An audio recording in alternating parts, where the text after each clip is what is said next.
Assalamualaikum warahmatullahi wabarakatuh. Selamat datang di channel YouTube saya. Di sini kesempatan ini saya akan berbagi tentang materi ejaan dan tanda baca pada mata kuliah bahasa Indonesia.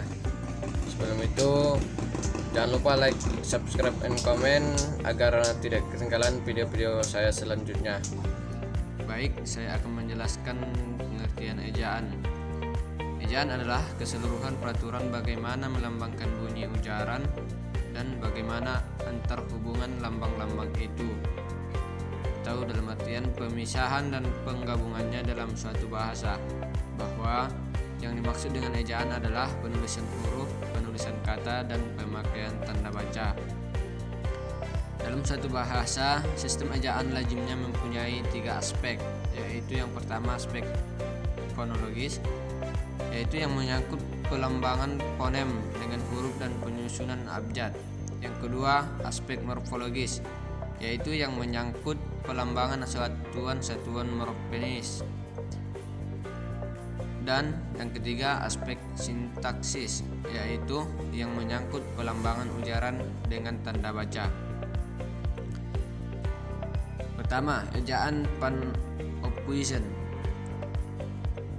Pada tahun 1901, ejaan bahasa Indonesia Melayu dengan huruf Latin yang disebut dengan ejaan Panoptischen.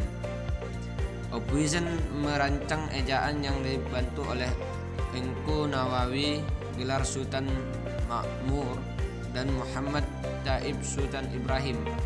Hal-hal yang menonjol dalam ejaan Panoptischen adalah sebagai berikut. Huruf J dipakai untuk menuliskan kata-kata yang, payah, sayang.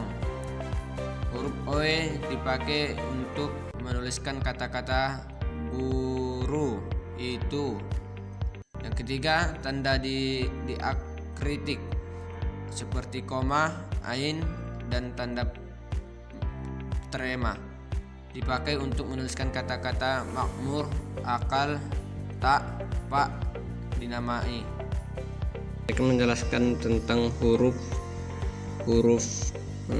J atau yang pada ejaan Panoptischen itu adalah disebut Y. Contohnya adalah Zhang, Sajang. Ini dibaca adalah yang, dan ini dibaca juga sayang. Nah, pada zaman itu huruf Z ini, ejaan Z dipakai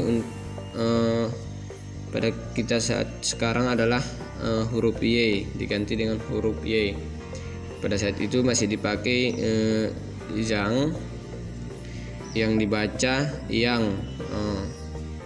Juga contoh lain, Sajang dibaca sayang. Seperti itu. Yang kedua adalah tanda baca OE, yang ini dibaca sekarang diganti dengan U. Contoh ejaannya adalah OE dipakai untuk kata-kata guru. Nah, ini kalau dibacakan sekarang satu persatu goeroe, tapi hal ini dibaca adalah guru. Kalau sekarang sudah diganti menjadi guru. Pada zaman Panoptischen ejaan ini masih dipakai, yaitu adalah OE.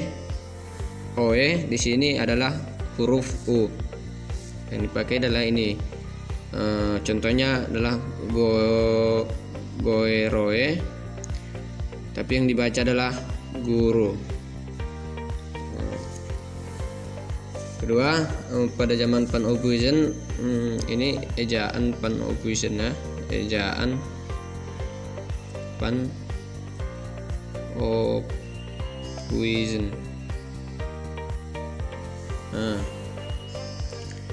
pada tahun 1901. Yang ketiga adalah yang pertama, yang kedua, yang ketiga. Kata-kata tanda diakritik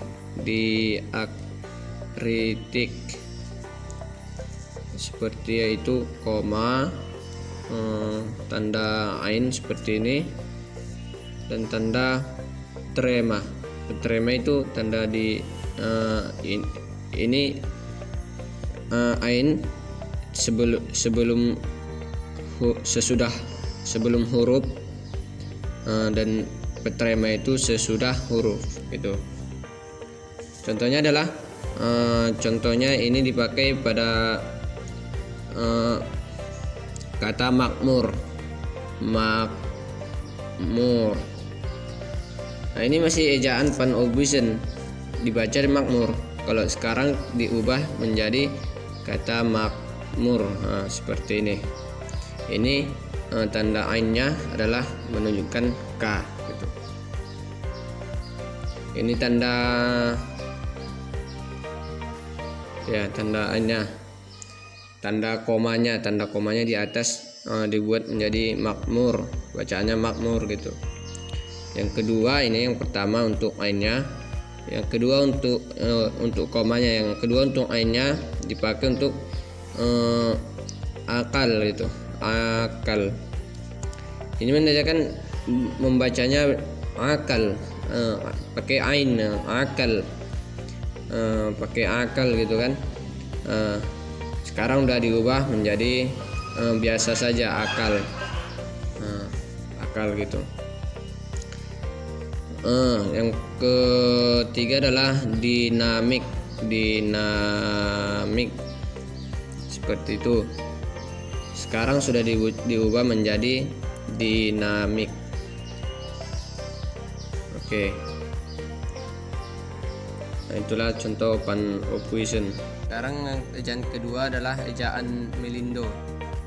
Ejaan ini pada akhir 1959 Sidang Keputusan Indonesia dan Melayu atau Slamet Mulyana, Syekh Nasir bin Ismail sebagai ketua, mengasihkan konsep ejaan bersama yang kemudian dikenal dengan nama ejaan Melindo atau Melayu Indonesia.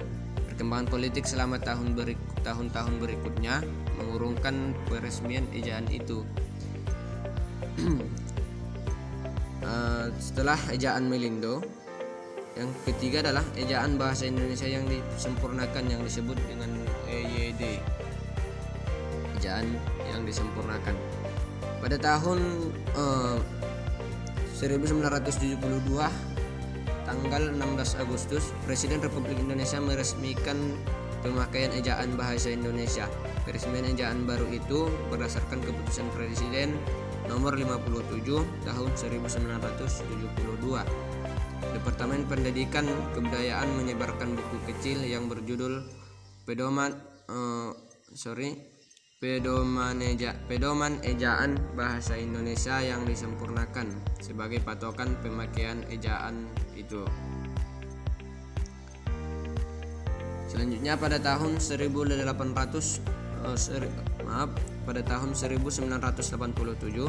kedua pedoman tersebut direvisi. Edisi revisi dikuatkan dengan surat keputusan Menteri Pendidikan dan Kebudayaan nomor 0543A /U/1987 tanggal 9 September tahun 1987. Beberapa hal yang dikemukakan bersehubungan dengan ejaan bahasa Indonesia yang disempurnakan adalah sebagai berikut. Perubahannya yaitu yang pertama, zalan yang dipakai ejaannya adalah D, huruf D dengan Z, yang dibaca zalan. Kemudian diubah pada diresmikan menjadi ejaan J, biasa, jalan, yang sekarang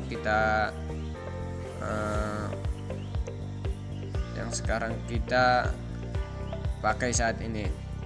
Yang kedua adalah NJ, yang dipakai untuk ejaan nyonya, bunyi. Yang sekarang diubah menjadi NY, menjadi nyonya bunyi. Yang kedua SJ, yang biasa disebut isyarat. Yang kedua yang sekarang kita diubah menjadi SJ, yaitu syarat.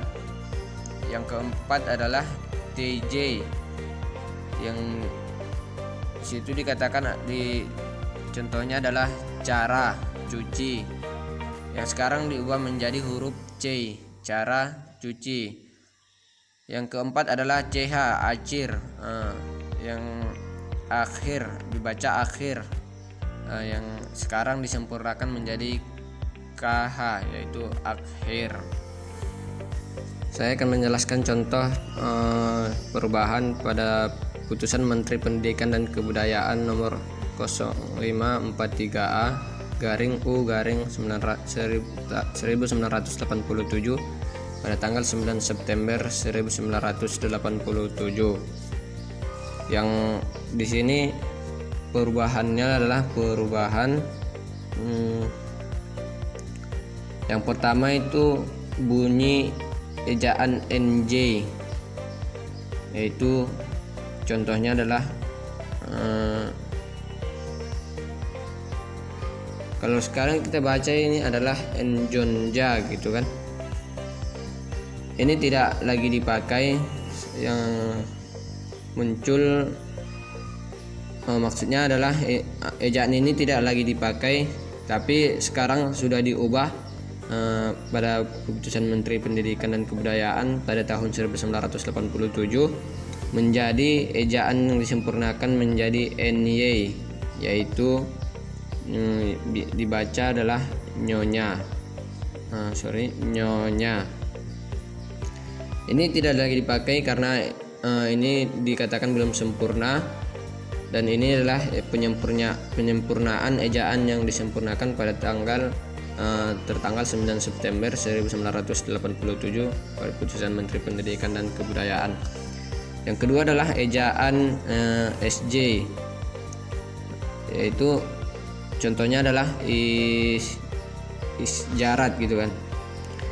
Kalau ini kalau sekarang kita baca adalah isjarat. Isjarat, karena ini belum disempurnakan seperti pada tahun 1987. Setelah disempurnakan, ejaan ini berubah, SJ itu berubah menjadi SY. Yang ini adalah isyarat, dibaca isyarat. Yang ketiga adalah contohnya ejaan DJ. Ini untuk ejaan jalan. Pada diubah menjadi J, disempurnakan menjadi huruf J, yaitu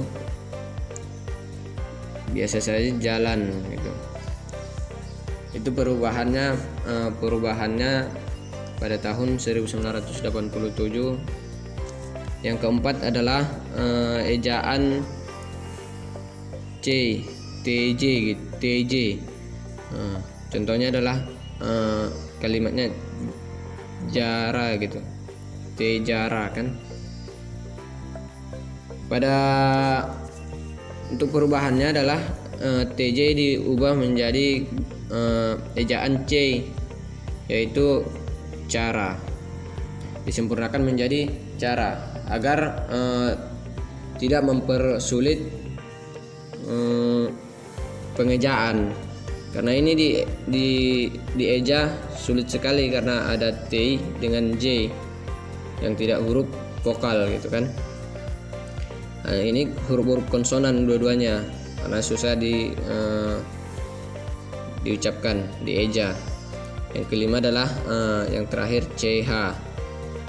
Ejaan CH ini diubah menjadi contohnya ajhir gitu kan. Ajhir, contohnya ajhir. Ini diubah menjadi KH, disempurnakan menjadi KH, yaitu Jadi contoh yang ini menjadi akhir. Agar mudah pengucapannya, agar mempermudah disempurnakan menjadi akhir. Dari akhir menjadi akhir. Dari CH menjadi KH menjadi akhir. NJ-nya yang pertama, NJ-nya menjadi NY dibaca nyonya, SJ menjadi SY, DJ menjadi J, TJ disempurnakan menjadi C, CH menjadi disempurnakan menjadi KH. Untuk apa perubahan penyempurnaannya itu adalah agar mempermudah pengejaan bahasa Indonesia. Itu untuk contoh perubahan pada keputusan Menteri Pendidikan dan Kebudayaan nomor 0543A garing U garing 1987 pada tanggal 9 September 1987. Semoga dapat dipahami. Oke, baiklah, setelah kita memahami tadi pengertian ejaan dan juga perubahan-perubahan pada ejaan. Perubahannya tadi ada, kita ulang perubahannya. Yang pertama adalah ejaan umpan operation, yang kedua adalah ejaan melindo, yang ketiga ejaan bahasa Indonesia yang disempurnakan, yang dikeluarkan pada tahun 1987 pada keputusan Menteri Pendidikan dan Kebudayaan pada tanggal 9 September 1987 dilakukan perubahan sampai tidak digunakan sampai sekarang. Oke, kita lanjut dengan tanda baca. Tanda baca ada beberapa sebagai berikut. Kita bahas sama-sama. Yang pertama titik, yang kedua koma, yang ketiga titik koma, yang keempat dua titik, yang kelima hubung, yang keenam pisah, yang ketujuh elipsis, yang kedelapan tanya, yang kesembilan seru, yang kesepuluh kurung, yang ke-11 adalah kurung siku, yang ke-12 petik, yang ke-13 petik tunggal, yang ke-14 miring, yang ke-15 apostrof. Oke, kita bahas satu persatu. Yang pertama, tanda titik. Tanda titik dipakai pada akhir kalimat yang bukan pertanyaan atau seruan. Contohnya, ayahku tinggal di Solo. Yang kedua, dia menanyakan siapa yang akan datang. Kita bahas, tanda titik dipakai pada akhir kalimat. Itu jelas di situ adalah ayahku tinggal di Solo. Titiknya itu di akhir kalimat. Yang kedua, bagian dari titik adalah titik. Tanda titik dipakai di belakang angka atau huruf dalam suatu bagan, ikhtisar atau daftar. Ini yang tadi di tanda titik di akhir kalimat. Yang kedua ini adalah titik yang dipakai di belakang angka atau huruf. Yang pertama itu adalah yang huruf nomor 1 angka Romawi, titik dipakai titik Departemen Pendidikan Nasional. Dan juga di angka bagan ikhtisar atau daftar yang itu ada bagiannya A dikasih titik, B dikasih titik. Oke, bagian tanda baca yang kedua adalah tanda koma. Tanda koma dipakai di antara unsur-unsur dalam suatu perincian atau pembilangan. Contohnya, saya membeli kertas, pena, dan tinta. Tanda koma dipakai untuk memisahkan kalimat setara yang satu dari kalimat setara berikutnya yang didahului dengan kata seperti tetapi, melainkan, sedangkan, dan kecuali. Kita lihat contohnya, saya akan membeli buku-buku puisi, tetapi kau yang memilihnya. Ini bukan buku saya, melainkan buku ayah saya. Baca yang nomor 3 adalah tanda baca titik koma. Tanda baca titik koma terbagi lagi. Yang pertama bagiannya adalah tanda ini dipakai untuk memisahkan bagian-bagian kalimat yang sejenis dan setara. Contohnya, malam akan larut, titik koma, pekerjaan belum selesai juga. Jadi contoh di situ menandakan memisahkan bagian-bagian kalimat yang sejenis. Contohnya malam akan larut, malam ini akan semakin larut, tanda titik koma, pekerjaan belum selesai juga. Itu adalah sama, untuk dalam tujuannya adalah sama gitu. Itu dipisahkan oleh titik koma. Titik koma nomor 2 adalah titik koma dipakai sebagai pengganti kata hubung untuk memisahkan kalimat yang setara dalam kalimat majemuk. Contohnya, ayah mengurus tanamannya di kebun itu, titik koma, ibu sibuk bekerja di dapur. Kata ini dipakai sebagai pengganti kata hubung untuk memisahkan kalimat yang setara dalam kalimat majemuk. Di tanda baca yang keempat adalah tanda titik 2. Tanda titik 2 terbagi 3. Yang pertama, tanda titik dipakai pada akhir suatu pernyataan lengkap yang diikuti rangkaian atau pemberian. Contohnya, kita sekarang memerlukan perabot rumah tangga, yaitu kursi, meja, dan lemari. Yang kedua, tanda titik 2 dipakai sesudah kata atau ungkapan yang memerlukan pemberian. Contohnya, ketua, titik 2, Saiful Afik, sekretaris, titik 2, Dina Jafira. Tanda titik 2 yang ketiga adalah dipakai dalam naskah drama sesudah kata yang menunjukkan pelaku dalam percakapan, yaitu contohnya ibu titik 2 membawa koper ini nak. Contoh nomor 2 adalah Amir titik 2 baik. Baca selanjutnya adalah tanda hubung seperti yang tertera di situ. Tanda hubung yang pertama, tanda hubung menyambung suku-suku kata yang terpisah oleh pergantian baris. Contohnya, selain cara lama, terapkan juga cara baru. Tanda hubung nomor 2 adalah menyambung awalan dengan bagian kata yang mengikutinya atau akhiran dengan bagian kata yang mendahulunya pada pergantian baris. Contohnya, kini ada cara yang baru untuk mengukur panas. Tanda hubung nomor ketiga adalah tanda digunakan untuk menyambung unsur-unsur kata ulang. Contohnya adalah anak-anak, kemerah-merahan. Tanda baca berikutnya adalah tanda pisah. Tanda pisah memiliki bagian yang pertama. Tanda pisah dipakai untuk membatasi penyisipan kata atau kalimat yang memberi penjelasan di luar bangun utama kalimat. Contohnya, kemerdekaan itu hak segala bangsa, harus dipertahankan.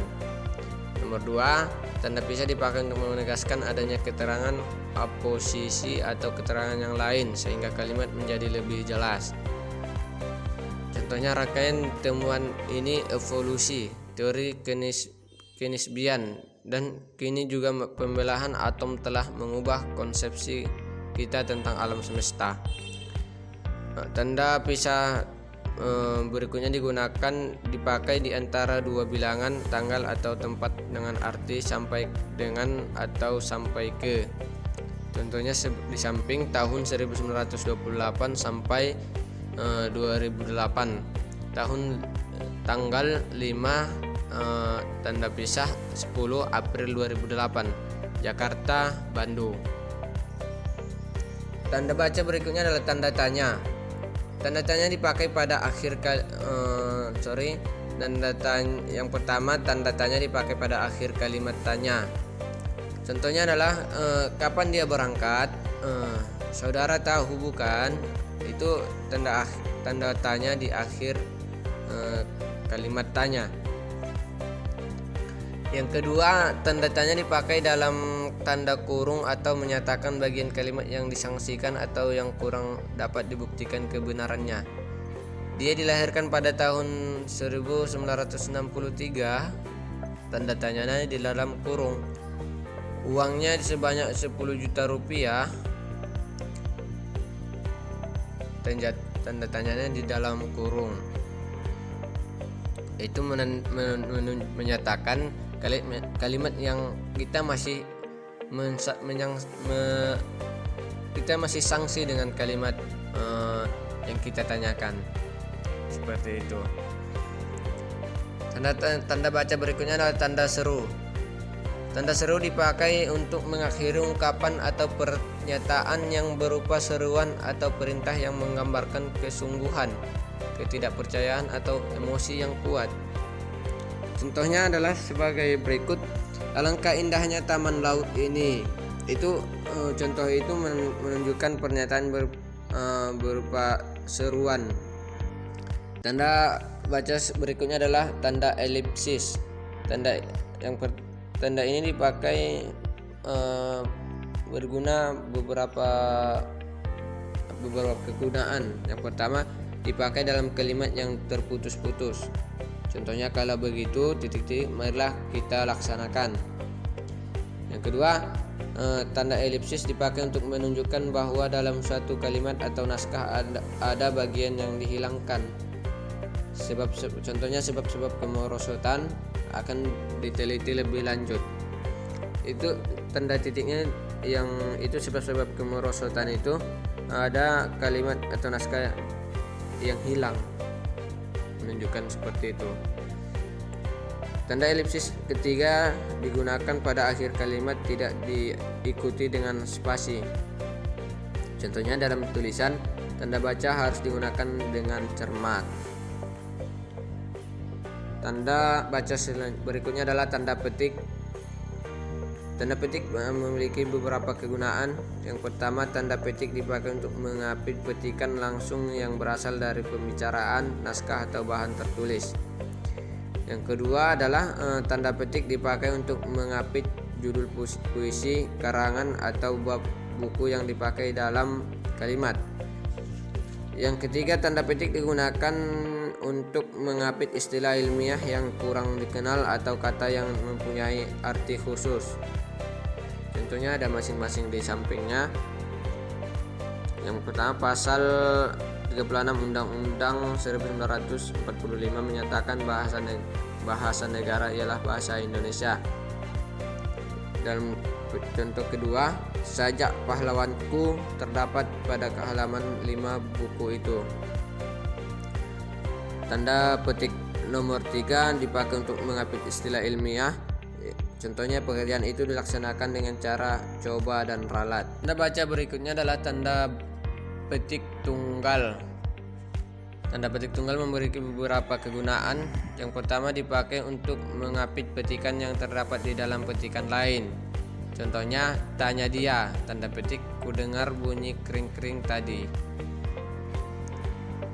Tanda petik kedua dipakai untuk mengapit makna kata atau ungkapan. Contohnya, terpandai, tanda petik, paling pandai. Paling itu tanda petik paling menandakan makna kata ungkapan paling pandai, mengungkapkan kepada seseorang bahwa dia adalah paling pandai gitu. Tanda petik ketiga digunakan untuk mengapit makna kata atau ungkapan bahasa daerah atau bahasa asing. Contohnya, feedback, dalam petik balikan, rehearsal, atau dalam petik geladi bersih. Balikan itu balikan adalah dalam petik tunggal menunjukkan mengapit makna kata atau ungkapan bahasa daerah atau bahasa asing. Feedback itu di petik tunggal mengartikan adalah feedback itu adalah balikan. Tanda baca berikutnya adalah tanda kurung. Tanda kurung memiliki beberapa kegunaan. Yang pertama, dipakai untuk mengapit tambahan keterangan atau penjelasan. Contohnya, anak itu memiliki KTP atau kartu tanda penduduk. KTP, kartu tanda penduduk, itu mengartikan singkatan dari KTP. Yang kedua, dipakai untuk mengapit keterangan atau penjelasan yang bukan bagian keterangan itu. Keterangan itu masih tidak tahu keterangan yang mana, tapi dalam kurung lihat tabel 10. Keterangan itu menunjukkan lihat tabel 10 itu menunjukkan keterangan yang akan ditunjukkan, menunjukkan arus perkembangan baru pasar dalam negeri. Dalam kurung lihat tabel 10 itu menunjukkan bukan bagian dari keterangan itu. Yang ketiga, dipakai untuk mengapit huruf atau kata yang kehadirannya di dalam teks dapat dihilangkan. Contohnya adalah pejalan kaki itu berasal dari kota Surabaya. Ini adalah kata yang kehadirannya di dalam teks dapat dihilangkan. Pejalan kaki itu berasal dari kota Surabaya. Dalam kurung kota itu tidak mesti dihapuskan pun kota itu, kalimat itu masih efektif. Itu pejalan kaki itu berasal dari Surabaya. Tapi dalam kurung kota itu menunjukkan Surabaya. Gitu. Yang keempat, dipakai untuk mengapit angka atau huruf yang merinci urutan keterangan. Contohnya, faktor produksi menyangkut masalah A, bahan baku, biaya produksi, dan C, tenaga kerja. Ini adalah tanda baca berikutnya adalah tanda kurung siku. Ada beberapa fungsinya. Yang pertama, dipakai untuk mengapit huruf, kata atau kelompok kata sebagai koreksi atau tambahan pada kalimat atau bagian kalimat yang ditulis orang lain. Tanda itu menyatakan bahwa masalah atau kekurangan itu memang terdapat di dalam naskah asli. Contohnya, ia memberikan uang kepada anaknya. Tanda kegunaan berikutnya adalah nomor 2, dipakai untuk mengapit keterangan dalam kalimat penjelas yang sudah bertanda kurung. Contohnya, persamaan kedua proses ini dalam kurung perbedaannya dibicarakan di dalam bab 2. Tanda kurung siku, lihat halaman 35 sampai 38. Tanda kurung siku perlu dibentangkan di sini. Tanda kurung siku dilihat halaman 35 sampai 38 itu adalah menjelaskan yang di dalam kurung perbedaannya dibicarakan di dalam bab 2. Yang berikutnya adalah tanda garis miring, tanda baca garis miring. Ada juga memiliki beberapa kegunaan. Yang pertama, dipakai di dalam nomor surat, nomor pada alamat, dan penandaan masa 1 tahun yang terbagi dalam 2 tahun takwim atau tahun ajaran. Contohnya, Jalan Keramat 3 garing tahun ajaran 2008 garing 2009. Tanda baca terakhir adalah tanda penyingkat atau apostrof. Kegunaannya adalah menunjukkan penghilangan bagian atau kata atau bagian angka tahun. Contohnya, dia kan sudah kusurati. Tanda petik apostrof itu mengartikan bukan, dia bukan kusurati, begitu. Malam, tanda petik apostrof lah tiba. Tanda petiknya itu menunjukkan dibaca telah, malam telah tiba, seperti itu.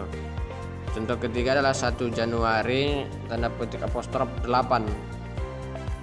Tanda penyingkatnya itu tanda penyingkat apostrofnya itu di 08. 08 itu diartikan pada tahun 1988. Oke, seperti itu.